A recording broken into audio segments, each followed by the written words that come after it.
Alright, this is PB and Rugby 504 with the review on the autococker Pro Stock with the pump kit. This is my main pump gun. Upgrades I have for it. I have a new Smart Parts Progressive barrel. It's a very good barrel.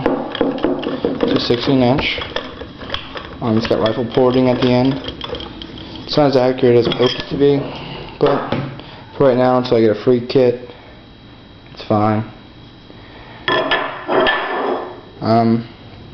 I have a P&P pump on. Very smooth. Very smooth pump on.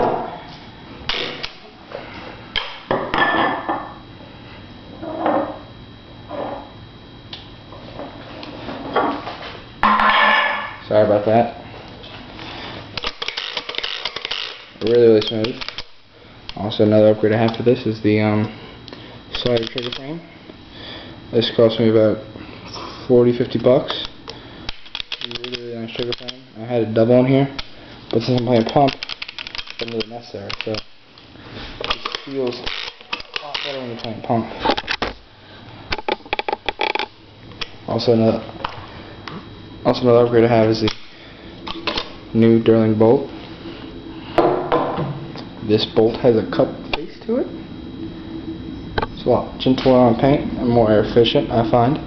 It's also a lot lighter than the aluminum one they originally give you.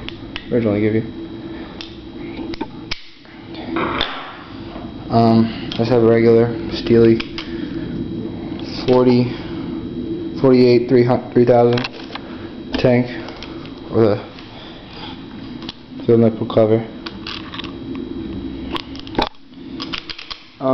And I usually just put a standard DL200 hopper.